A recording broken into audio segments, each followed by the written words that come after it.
Now we have to distinguish between crystalline and amorphous solid. Distinction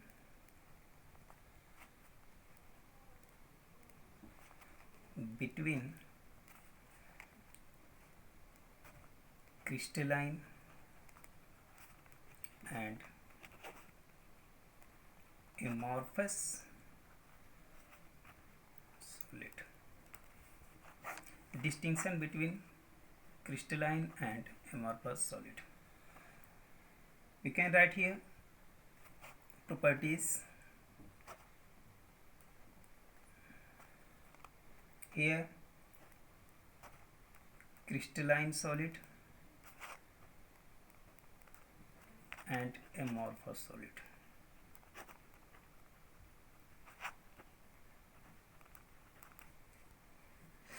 Our first property is melting point. Melting point. Crystalline solid can melt at a sharp and characteristic temperature. Means we can say that melting point melt at a sharp and characteristics temperature.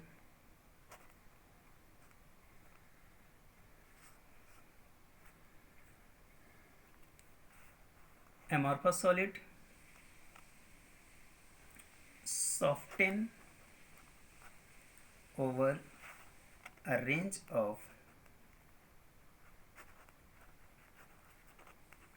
temperature. Second point will be shape.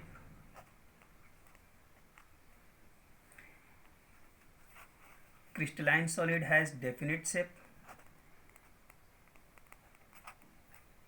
while amorphous solid has irregular shape.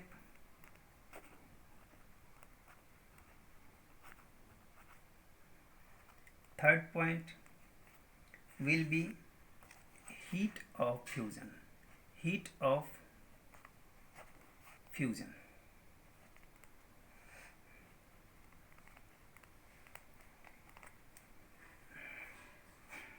Heat of fusion. We have to focus on heat of fusion. What do you mean by heat of fusion? You all have studied in thermodynamics chapter in class 11th. It is also called as enthalpy. Enthalpy of fusion.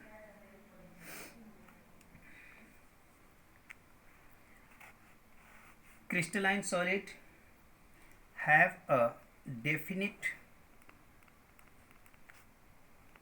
and characteristics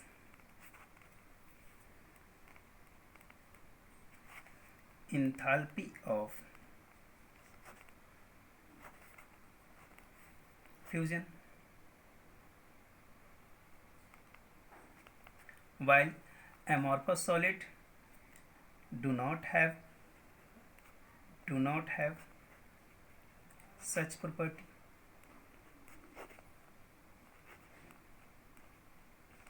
Do not have such property. Now next point is, and most important point is, anisotropy. Anisotropy. Crystalline has anisotropic in nature. Anisotropic in nature, while amorphous has isotropic in nature.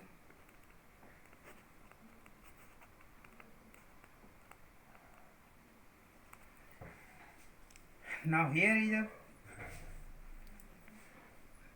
more confusion, that anisotropic and isotropic. What is this? An isotropic is such type of arrangement in which all the molecules are in an arrangement order, while isotropic, as we know, if we see here, isotropic. Isotropic. Iso means same, means in any direction. If the physical property of the molecules will be same, that is known as isotropic. Suppose for a little time we have a glass which upper surface and lower surface, if we move from A to B in such direction and A to C in such direction, then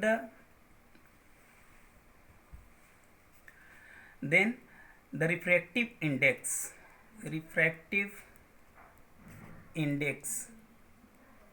between A and B and refractive index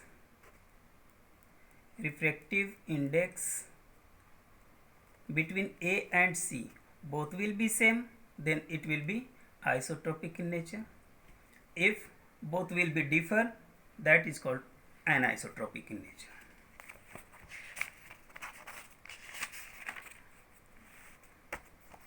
Now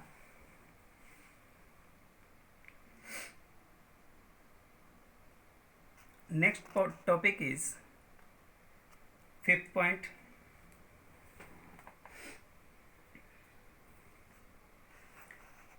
If we draw a graph in for crystalline graphical representation,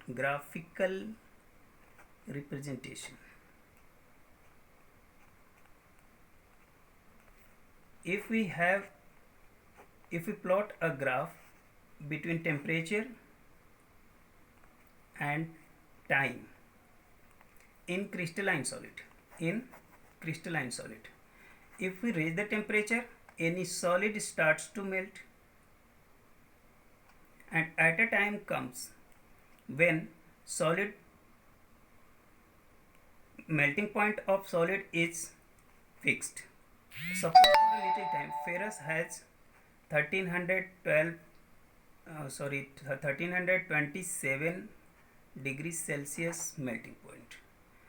On this point, means B,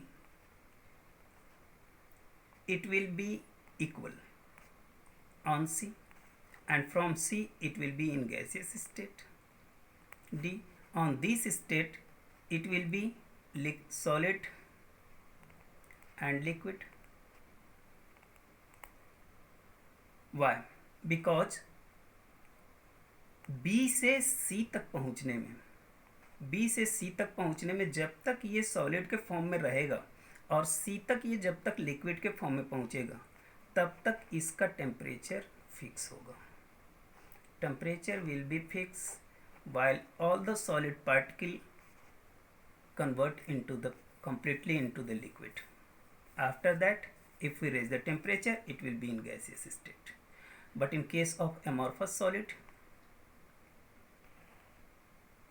if we plot the graph between temperature and time,